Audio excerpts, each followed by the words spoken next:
Welcome to the We Are More podcast. My name is Alyssa. And my name is Bree. We're two sisters passionate about all things faith and feminism. We believe that Jesus trusted, respected, and encouraged women to teach and preach his word. And apparently that's controversial. Get comfy. Hello world. Hello. My name is Brianna. No, you can't sing anything from that show. Hello. Did we tell you guys how we went and saw that show, The Book of Mormon? I don't know. I can't say that I recommend it. The music, great. It was a good time. But whoa. Brie told me to listen to the whole soundtrack before we went. Because she bought tickets for my birthday. And she had been wanting to go see it. But do you think this woman ever listens to me? No. Of course not. I had heard a couple of select songs, okay? I had heard that song. The tamest songs. The tamest songs by far. I assumed this is the vibe, right? This is not the vibe. No. I think it had so much good social commentary, but yeah, if I don't know that I can absolutely recommend it unless you're going as a study of I don't know. It was a wild time. No. We had a wild time. And now we learned that we always listen to Brianna when she says, this is going to get inappropriate. I need you to prepare yourself. To be fair, that is a good statement. If Brie tells you it's going to be inappropriate, listen. Yeah. Never ignore. Yeah. And I've said that many times. I feel like on a normal basis, I usually listen. I don't read the books you tell me not to read. Yeah, good for you. Although you thought about it. Which one did I think about? We can talk about it later. So today we are doing, I want to say a lighter episode, but it's really not. Like, it's still fairly heavy, but it's less bookish. I don't know. Yeah, we're just chatting it up today about some current events and topics and so forth and what have you. Oh, good. Yeah, but we're not doing like a deep dive onto a book, which I would like to do an episode on this book once I finally read it. So maybe if it's good, we can read it. It's by Hillary McBride. It's called Holy Hurt, Understanding Spiritual Trauma and the Process of Healing. So I feel like that's very on brand for us. On brand. Yeah. If you ever want to hear about spiritual trauma, I feel like here we are. Look no further. But, I mean, I don't want to advertise that I'm all trauma, because I'm so much more than that. I'm beauty, and I'm grace. I'm Miss United States. Thank you for that. Actually, I don't want to claim that. Honestly, though, I think if you're looking for spiritual trauma, you need to look no further than the woman to your left. Mm-hmm. You know, it's not like us in particular. It's just most women that are in churches. Most women that are in churches, but also just, like, most women. Yeah. And it's not just church hurt, it's just the life that we live in today. I saw this quote from, I think it's like Kristen Stewart. Is she the one that was in Twilight? Oh, in Twilight, yeah. Yeah. She was like, just being, like, having a female body is an act of rebellion. Yeah. If you're able to wake up in the morning and say, I love myself. Loving yourself is really, I want to say, like, impossible. Like, I don't want to say that, but it feels that way so often. Because you think of the amount of industries that are out there to tell us, this is how you're supposed to look, this is the size you're supposed to be, this is how much makeup's supposed to be on your face.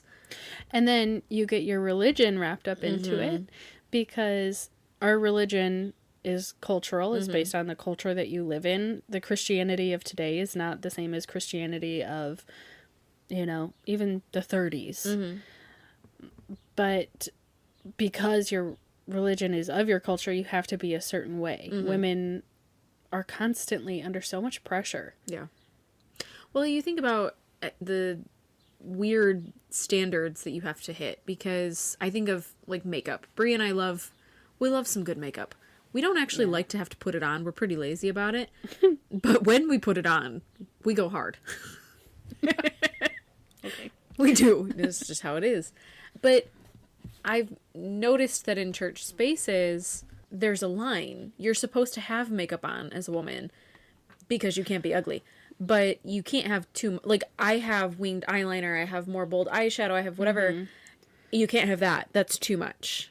And I don't know that, like, anybody would necessarily say that to you. No, maybe you would. It's Depends the on looks you get. Yeah, it depends on where you're at and how conservative of a church you're at. But, like, they say you should look your best.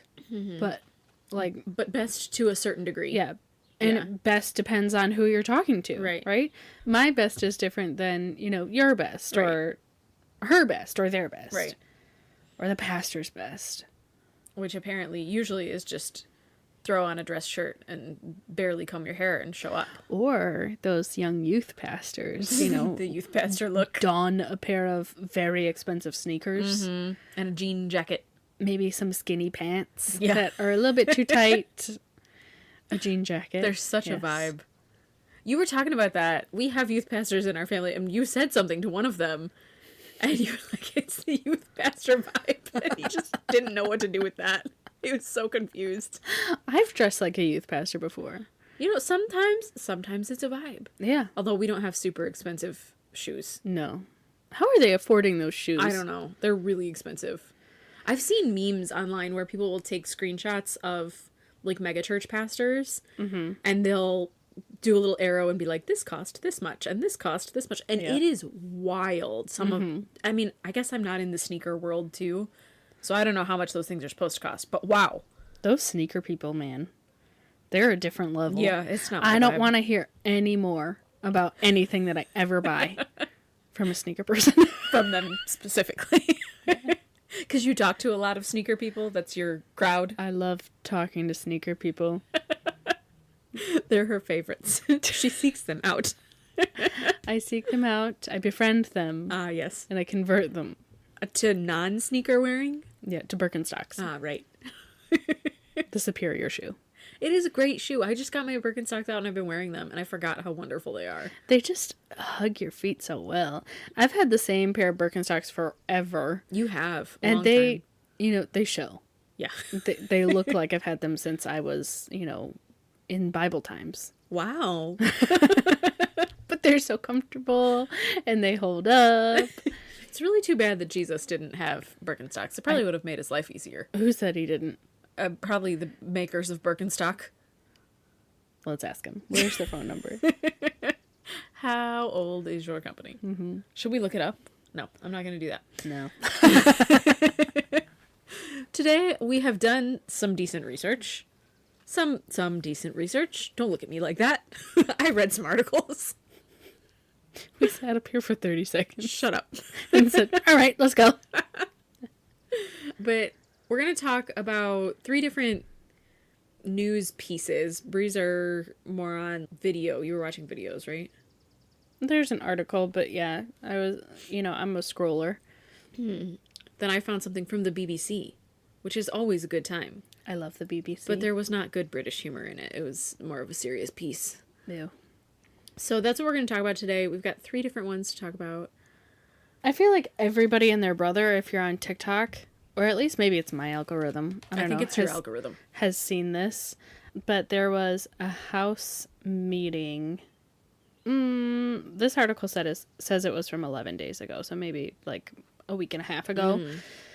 Where they were talking about Medicaid and putting more restrictions on Medicaid because budget cuts and, you know, those people want more money, I'm assuming.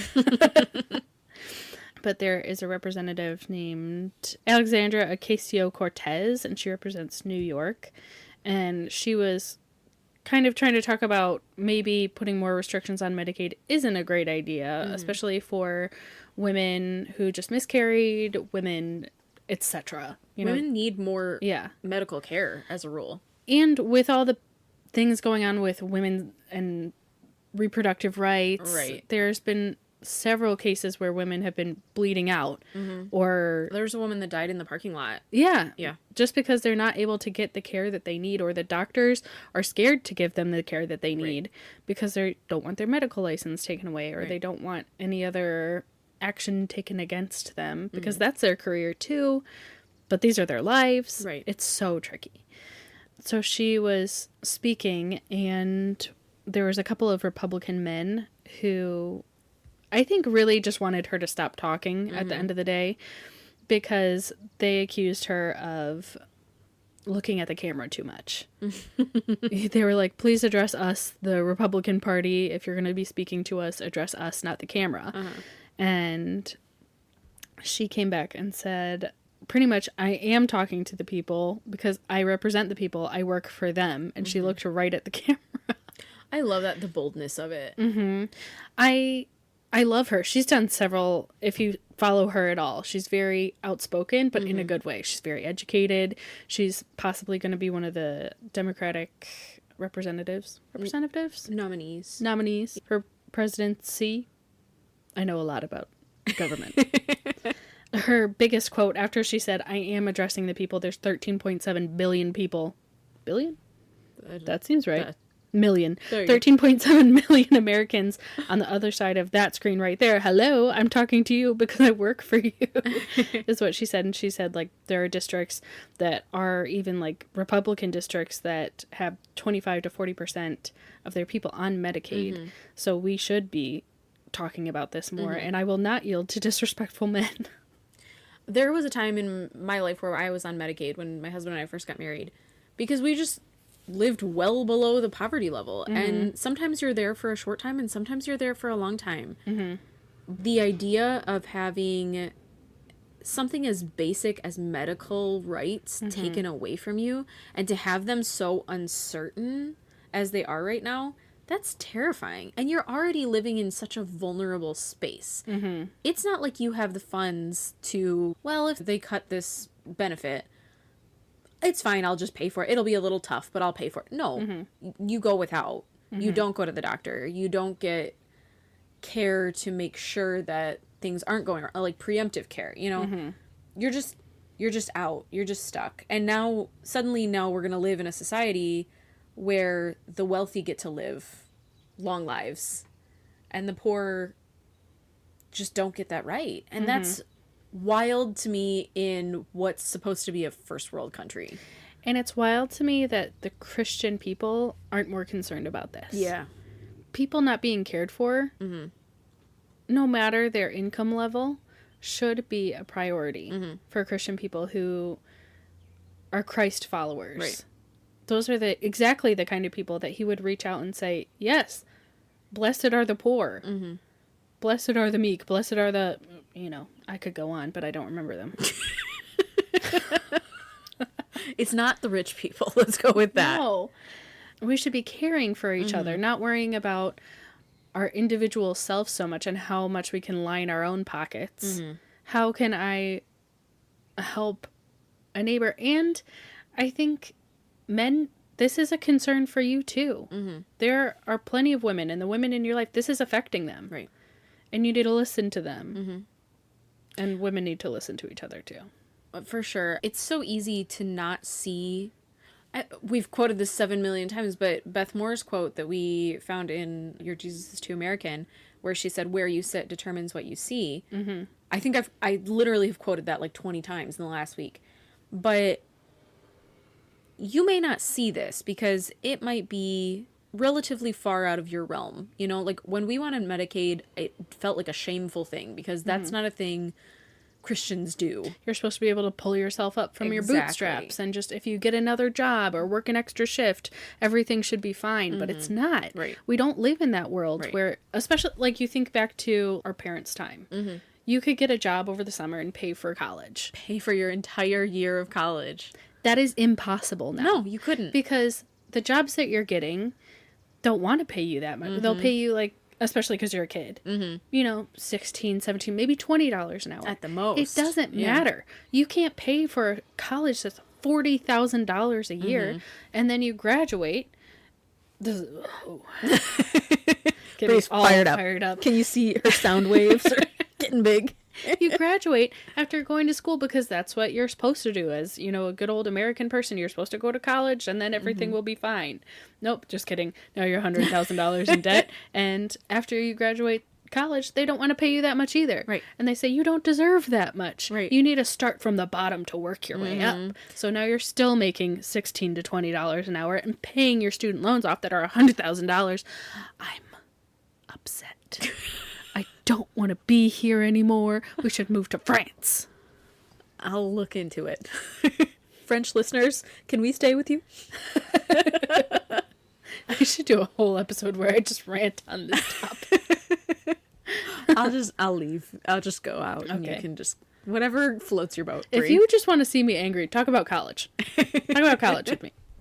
One of the other things that I think is really interesting that she said, that it's one of those things that feels big but shouldn't be big, was when she said, I work for you, in speaking to the American people.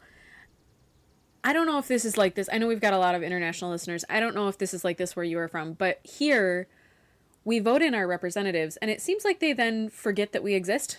I forgot that you existed. Very Taylor Swift of them. Very. But it's like we vote them in and then they work for themselves. They work for their own interests or the interests of whatever corporations put them in power. And for her to say, to look at people, just people, and say, I work for you, I care about you, I represent you. it feels a little revolutionary, and it shouldn't, but it feels that way. And we've got, where we live, we actually have a really good congressperson, one of our senators, and I remember being impacted by her when COVID hit. Because, yeah. She's my favorite. So when COVID hit, and I guess I could let Brie tell her own story, but she's taking a drink now, so I'll tell it. When COVID hit, Brie works at a dental office, and so her office had to shut down. And she was trying to get unemployment, and it was chaos. It was right at the beginning of COVID, so signing up for unemployment, there wasn't an option that said, like, due to, I work in healthcare and they shut me down. So there was this whole go around. It was, like, honestly a couple months where I wasn't getting paid at all, which was really frustrating. And I was trying to go everywhere I could to figure out how to resolve this, because they were like, no, you can't go on unemployment because you need a doctor's note to prove that you're sick. And I was like, I'm not sick. I can't work. It's Right. COVID. So I contacted Alyssa Slotkin's office, and it wasn't maybe her directly, but No, but it was a program that she had intentionally offered. She wasn't a senator at that point either. I think she was a state representative. I don't know, but they got it resolved for me Really within- quickly. Yeah, a matter of like days. And even now, so I'm on her like email list, and this isn't like a political advertisement, but just sort of like how politicians should act. Every couple of weeks, she emails out, here's kind of what's going on in the government. Here's what I'm looking at. Here's what you should be aware of. She also does like these call-in town hall meeting things where she I've just seen it, talks. Yeah. And I think it should just be, it doesn't have to be a partisan thing. It doesn't have to be like the Democrats are doing this more, or, the Republicans are doing this more. But just, I care about the people that voted me in. Something that I really like on TikTok that I've been seeing is, it's really hard for me to watch the news because it's almost like that's another political thing. Do you watch Fox News or do you watch CNN? Right. What do you watch to get the most accurate news? There's several TikTok accounts right now that are just like, it doesn't matter what party you're at, but you should be informed. Here's what's going on in the world today. And there's this one that I watched, this person just lays underneath their desk. And I think I've shared a couple of their posts on our TikTok, but lays under their desk and says, like, here's the most important things that happened today. Bloop, bloop, bloop. And then there's another one that I was just looking at earlier. It's called Girl News. And it's specifically, like, related to... Oh, I think I've seen that account. I just shared one of their posts on our TikTok, too. Just like, as a woman, here's some things that you should be informed about. Yeah. Here you go. But I like that, just like quick spurts of like, let me know what's going on, because I'm already on TikTok anyway. I'm not going to turn on the news. No. And honestly, the 24-hour news cycle is a disaster. It sends me into a deep depression. Me too. It's a lot of anxiety. I hate it deeply. So the next article we wanted to talk about, the next two kind of lead into each other, which is always fun. Look at us and our ability to do things. I'm going to need to, at some point, record you doing that and just stick it in whenever I feel like it. So the article that I want to talk about is not like super current events. Like Breeze was a super current event. Mine is kind of like a general overarching, this is what's going on in the world. And I love it because it's global. And it's always fun to look outside of our little bubble and see what's going on in the rest of the world. But this is about the divorce rates. And if you, again, are on TikTok, you have seen just absolutely countless clips. And maybe it's my algorithm. I don't know. It might just be your... I'm seeing clips absolutely constantly about the divorce rate. And mine are specifically from the US, but the article we're looking at is the BBC, so it's from the UK. I've been seeing all these TikToks and Reels and whatever about the divorce rate and how, obviously, like, we all know the divorce rate is going up, but also that divorces are primarily being initiated by women. And you'll see all these bro podcasts, and mostly because of the way my algorithm functions, I'm seeing the people being like, these bro podcasts are stupid and how dare they, and things like that, because that's what I watch. But you'll see the bro podcasts and they say like, oh, how dare women, this is horrible for men, we need to change this, and if this is the case, then by this year there will be more divorced people than there are married people, and on and on. And so I thought it would be really interesting to see, first of all, where those statistics come from, and also what it means for women, because all the bro podcasts are focusing on how it affects men. But, like, why are women initiating divorces if, in fact, they are initiating more divorces? So I found an article. Now, it's from 2022, but this remains fairly valid.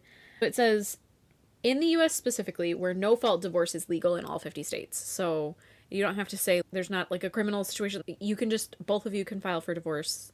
That's okay. Some estimates put the figure at 70% of women initiating divorces over men, and that comes from the American Sociological Association.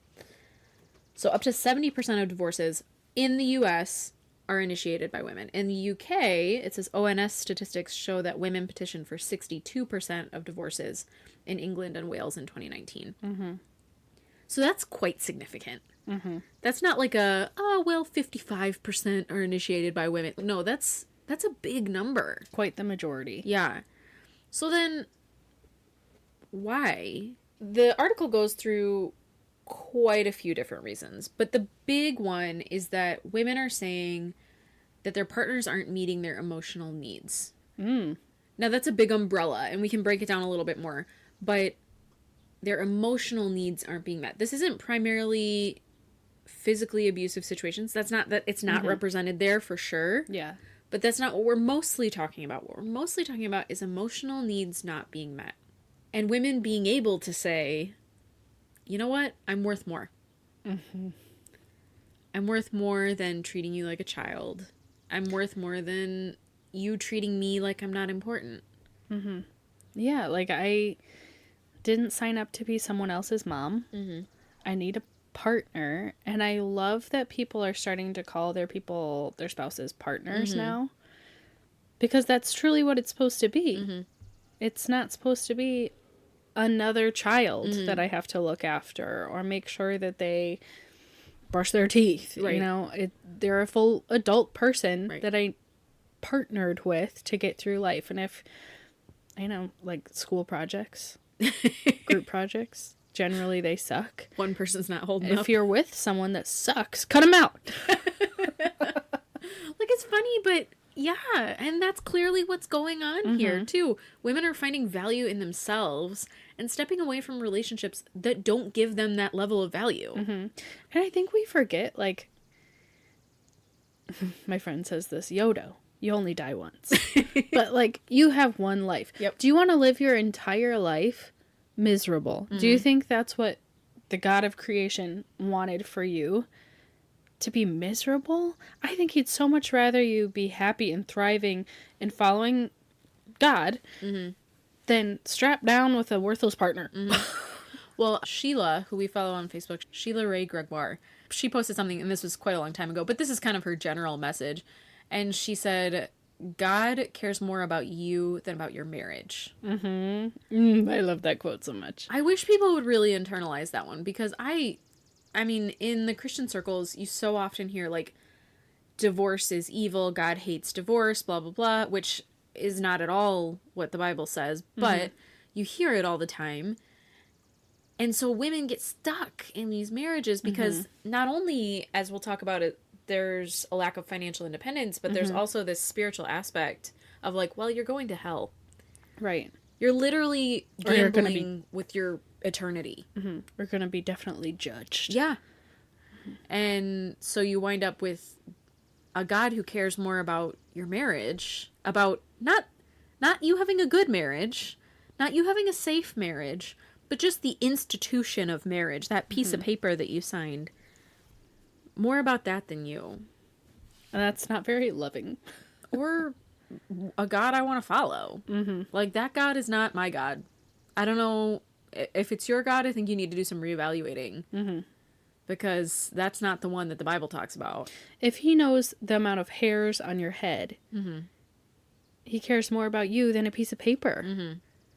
And unfortunately, that's what marriage, like, a lot of marriages have become. Right. Literally just a piece of paper. Not emotional support, etc. That was very descriptive. Thank you. So it talks about then how generally divorce is increasing. So this is super interesting. It says, in the UK, divorce was so uncommon that before 1914, there was only one divorce for every 450 marriages. Wow. Think about that statistic. That's wild. Now, in the UK, more than 100,000 couples get divorced every year. And in the US, the number is around half. And that comes from the World Population Review. And that's like their divorce rates per country. They've got a list, and that's from 2025. So they go and they talk to some experts, like, what's going on? Why are we divorcing at such a huge rate? Why are women initiating most of these divorces by like a huge percentage? How about we just stop getting married? I mean, that's always an option. That'll really eliminate divorce. It really would. So there's an expert that they speak to, and her name is Heidi Carr, and she's a psychologist and an expert on domestic violence in the U.S. Education Development Center, which is quite the title. That's a lot of words. A lot of words. But she talks about economic independence. And I think this is something we all know, but just to shine a light on it, women are much more likely, even now, to reduce their hours at work when they get married and have a family. They're more likely to leave work by a large percentage when they get married and have a family. They're more likely to make less than their spouse in the first place because of the wage gap. So economic independence becomes kind of this precursor to being able to divorce your spouse safely. Because what happens if you're not economically safe? Women are more likely to get custody of their children. So now they have to worry about getting a better job, getting a job in the first place, taking care of childcare, doing all these different things. So the reason that it's increasing, or one of the reasons that they believe it's increasing, is because women are more economically independent. They don't have to sit in crappy relationships simply because he pays for stuff. They have better jobs. They're making more money. They have more resources than to go out and get better jobs. And so they're choosing a better life for themselves. I also think something that could play a role into it is support systems. I think lately there's an emphasis on female friendships and supporting each other. And I think if you have that support, it's a lot easier to say, I'm worth more. Yeah, so this article talks about that quite a bit, actually. Wow, thank you. You're so I didn't even read the article. intelligent. Thank you. So this article says women tend to have more close friends than men. In fact, in the U.S., 15% of men said they have no close friendships at all. 15%. That's massive. So that means that women have better support systems to talk about marital issues with, to say, is this normal? Am I doing okay? Whereas men don't have that sounding board. And it's not to say that wives can't be the emotionally detached ones, things like that. But the men don't have people to talk about it with. 15% of them literally don't have anybody to talk about it with. Yeah. It says that having those friendships, having people to lean on afterwards, having a support system that you know will be there for you, will be there for your kids if you have them. You're not going to be alone. Yeah, it gives you the safety to step away, to say, I have more value than this.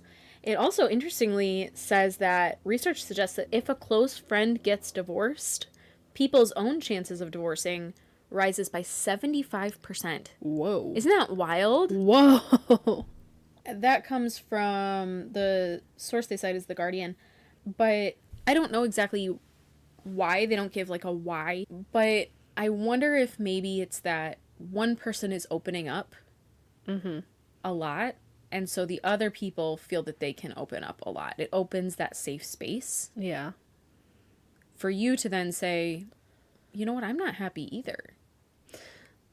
That's how you create those close friendships, is real honesty with each other, sharing things that maybe you didn't feel safe sharing before with that person, and knowing that you're not going to be judged for it.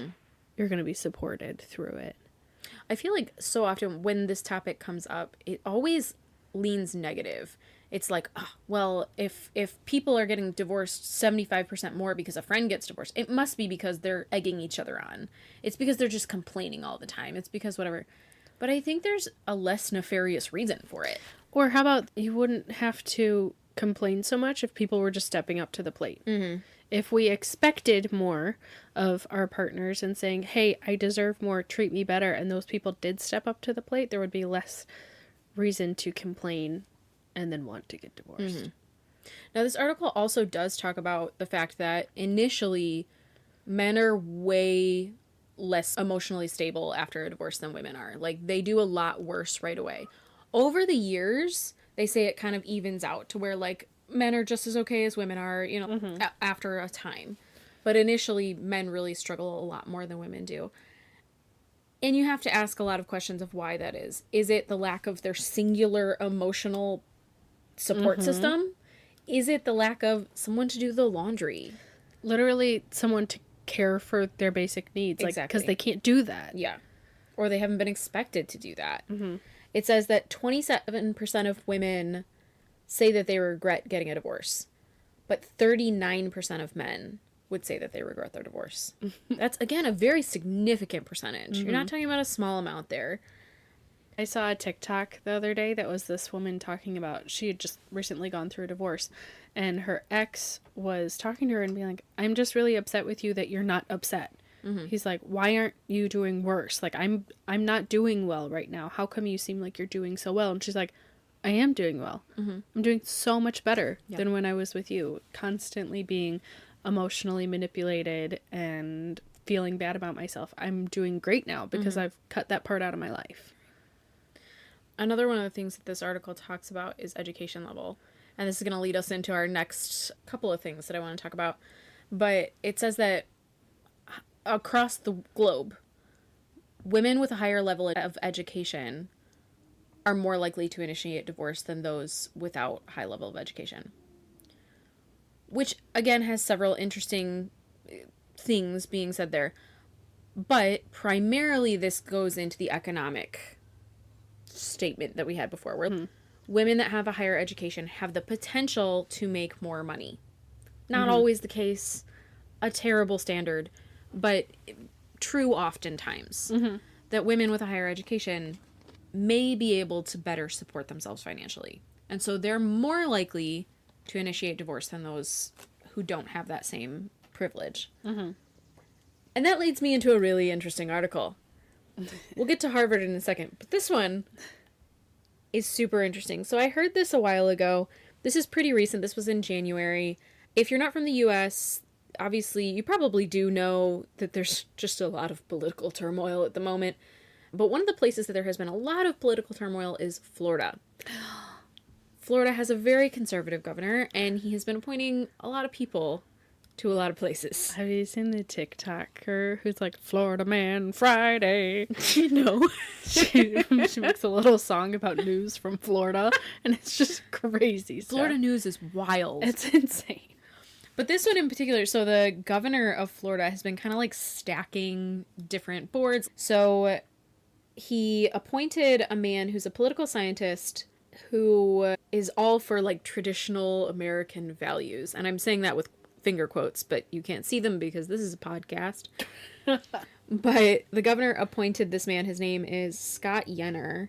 I'm not sure that I'm saying that right, but that's how it's spelled. He was appointed to the board of the University of West Florida, which is a public school in Pensacola, and it has about 14,000 students. Now, Scott, he was speaking at the National Conservatism Conference in 2021, which just is quite the title, isn't it? And so he detailed what he saw as the evils of feminism. Oh. Which is, what you do when you get up in front of a bunch of people. Talk about the evils of feminism. I actually would love that on a shirt. The evils of feminism? The evils of feminism.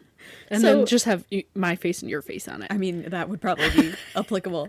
So he labeled it as independent women. The evils of feminism. Uh-oh. But you would never hear that, like, independent men. Evil. No. Evil. And then he labeled independent women as medicated, meddlesome, and quarrelsome. Like from the sea? Yeah. And then he talked about colleges. He said, if we want a great nation, we should be preparing young women to become mothers, not finding every reason for young women to delay motherhood until they are established in a career or sufficiently independent. I think for that reason alone, I will not birth anything. I mean, that's fair. Just out of spite. Just out of spite. He then said that higher education delays growing up and that colleges and universities are indoctrination camps that society should de-emphasize in order to make progress on family matters. Now, note that he's saying all of this stuff, but he's not telling men not to go to college. He's telling women not to go to college. He then says every effort must be made not to recruit women into engineering, but rather to recruit and demand more of men who become engineers. Ditto for med school and the law and every trade. If every Nobel Prize winner is a man, that's not a failure. It's kind of a cause for celebration. My head just got blown. You know what? Not on topic. Maybe a little bit on topic. We should dump all of our money into researching how we can get men to give birth. Because they want to grow the birth population so much, right? Yeah. Birth population? Birthing rates? They want to increase the birthing rates so much. What's stopping us from letting you birth them? Let's find a way. I mean, it's probably lack of a uterus. I'll give up. I'm gladly willing to donate mine. And then they can birth the babies. I love it. The birthing rates will skyrocket. Mm-hmm. But yeah. I have no other comments. I'll donate $10 to that cause. But I thought that was a really interesting pairing with our first article that says that women are divorcing men at a higher rate if they're well educated. Mm-hmm. Let's now argue, as the conservative population, to not allow women to be better educated. I mean, back in the day, they didn't want women to read. Right. Because education is power, and they wanted to limit the power of women. Mm-hmm. And it's just, historically, they're always trying to do that to women. Mm-hmm. They don't want to allow them in the church. They don't want to allow them to read. They don't want to allow them in schools. Mm-hmm. This is just, we're just turning back time. Yeah. Education is freedom. And it is absolutely a privilege. I recognize that, like, not all around the world do people have access to this. Not even in our own country do people have equal access to education. Mm-hmm. But to look at someone, and say, because of your gender, because of your race, because of your socioeconomic background, you should not have a right to this education. Mm-hmm. How, as people of God, are we accepting that? How are we sitting there saying, yeah, that makes sense. Inequality, that's what I'm fighting for. How is the church on that side of history? Because the church is going to be seen on the side of history that says inequality, lack of rights. That's really where we want to go? I'm going to circle back to men in power. Mm-hmm. Will always do anything they can to stay in power. Well, I mean, that's really clear as we're reading these quotes. I pray for your souls that you have not had to listen to any bro podcasts. Ugh. But if you've seen any clips of them, because they're all over the TikTok, you can see that same thing being true over and over and over. Mm-hmm. Limit women. Don't allow them to think, breathe, or drive. Pigeonhole them into one role. that not all of us are suited for. Just like men. Some men are suited to be parents and some men aren't. Some men are suited to be engineers, trained conductors. Trained conductors. I don't know, I couldn't think Another of kind of things. engineer. Whatever other career you should choose. Not everyone is suited to the same thing. Not all women are suited to being mothers, are suited to being wives. That's not a ding against them. It's simply that because we're different humans, we have different needs. We have different futures. We have different preferences. Just like we don't expect people to all have the same favorite color. Right. We all are called to different things. Some people it's motherhood, and they should absolutely be mothers, or fatherhood. They should absolutely be fathers. Some people, like me, don't really want that. Or you should just be able to do whatever God is calling you to do. Right. That's what you should do. Right. And we should encourage people to figure out what that is. And at no point assume that your calling is everyone's calling. No. So then, on the college track, Bree found a super interesting article, and this isn't necessarily geared directly at women, but it kind of is. Let's be clear. I didn't find an article. I watched a TikTok. Bree and watched then a TikTok. Alyssa found the article.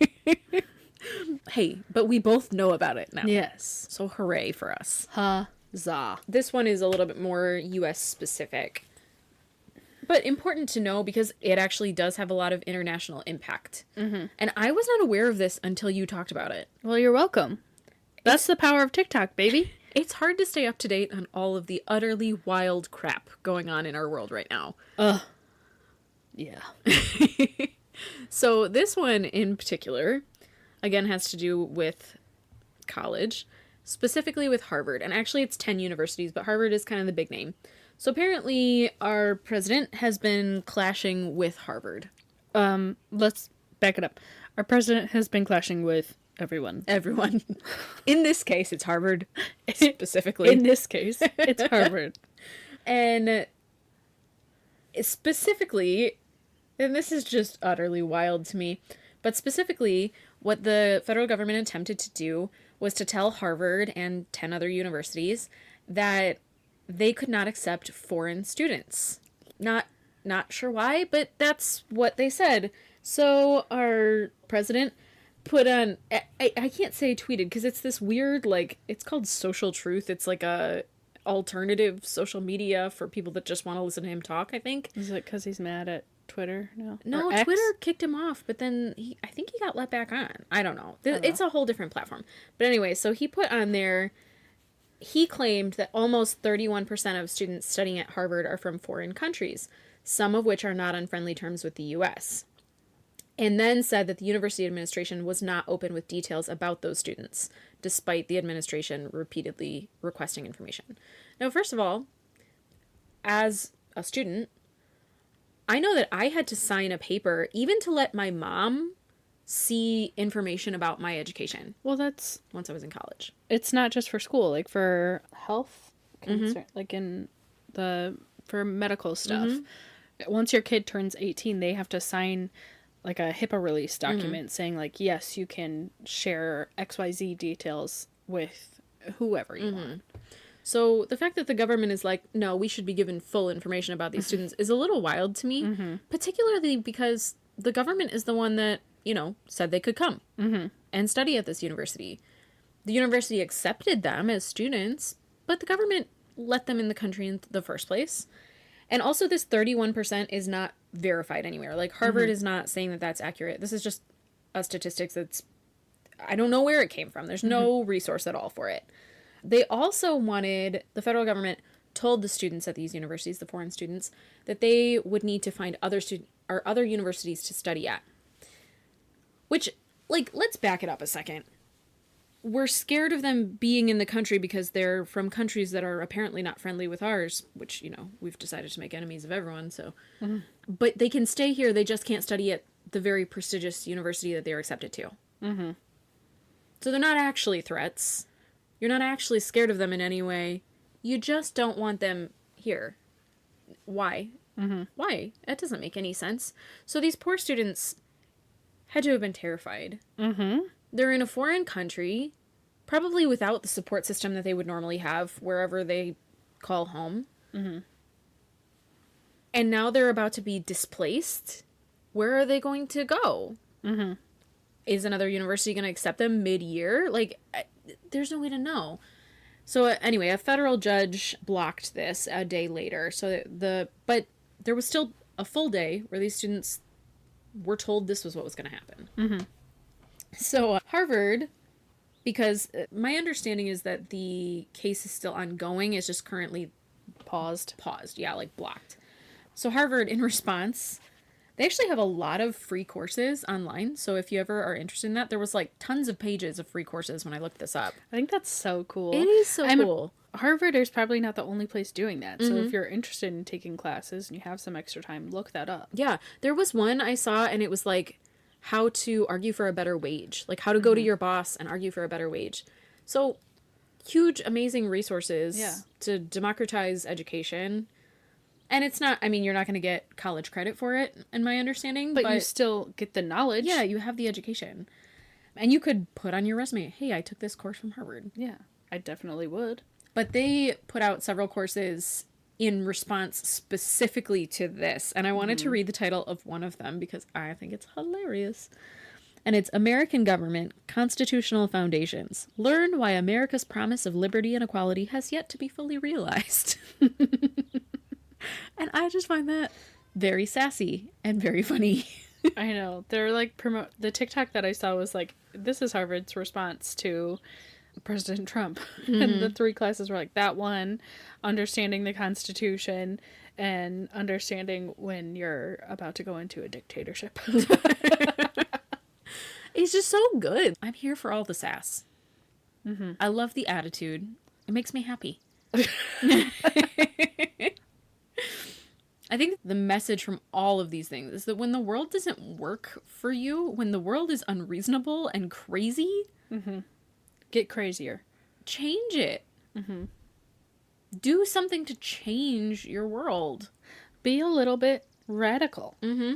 Be a little bit crazy. Because again, like we talked about, YOLO.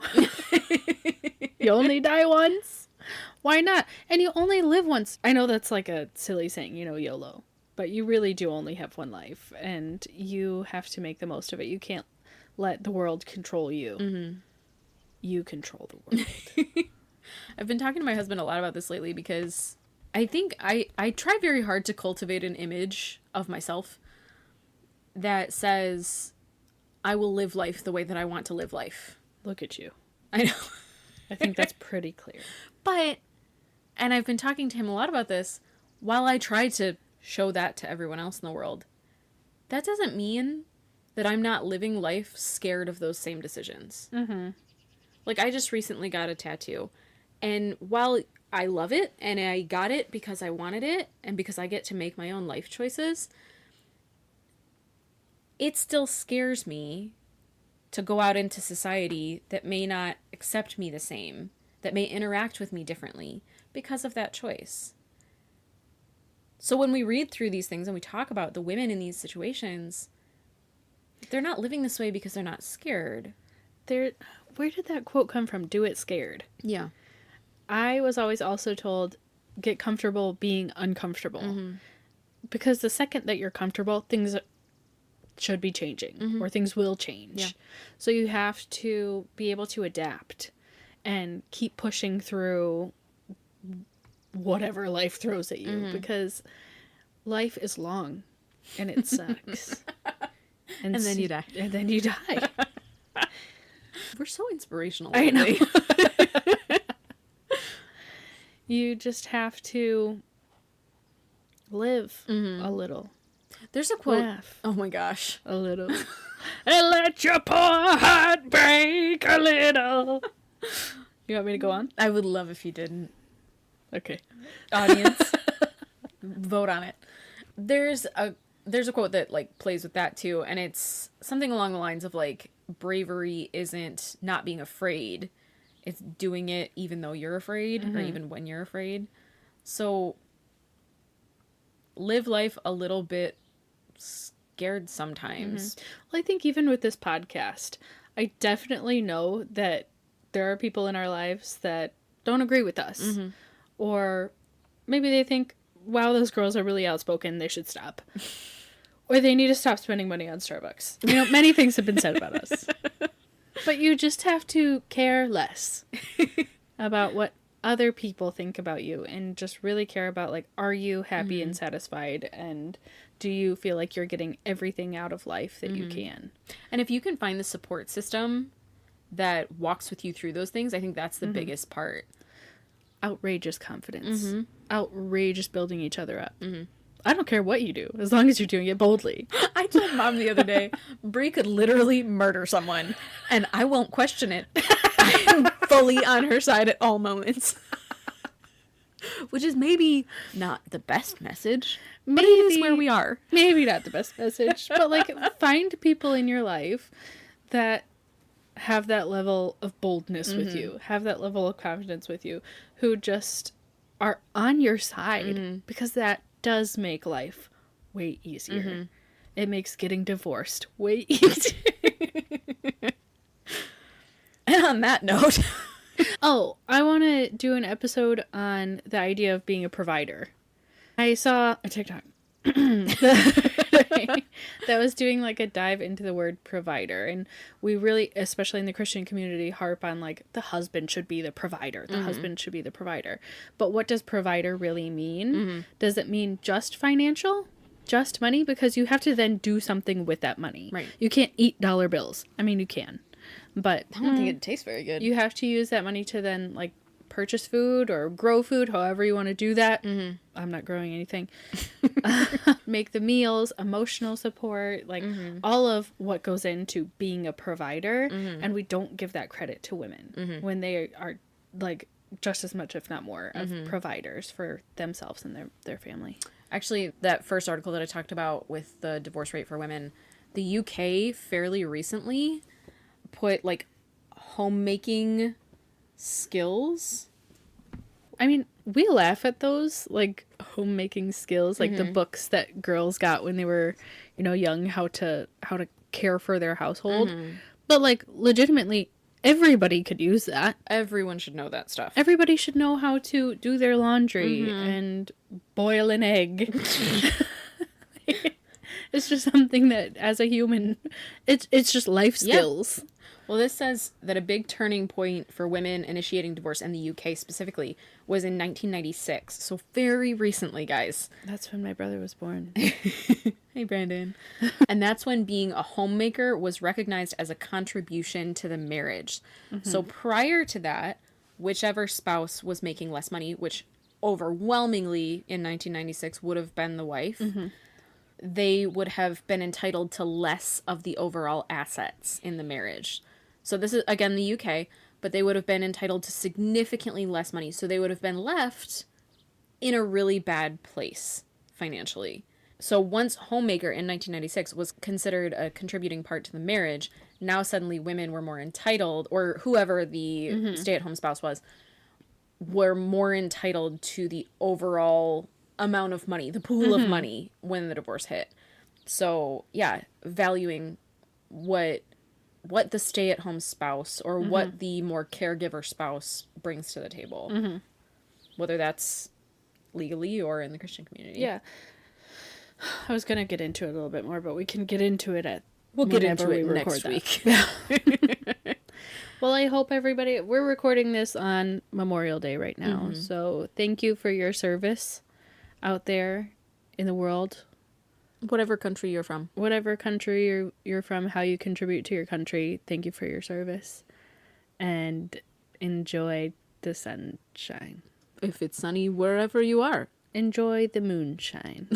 All right, well, we'll talk to you next week about providers. And that word gives me the ick. Providers? Yeah, just because of the way that the church has, like, ingrained it in me. I think it from the healthcare perspective. All right, well, we'll talk to you guys about that next week. Bye. Love, bye. Love you, bye.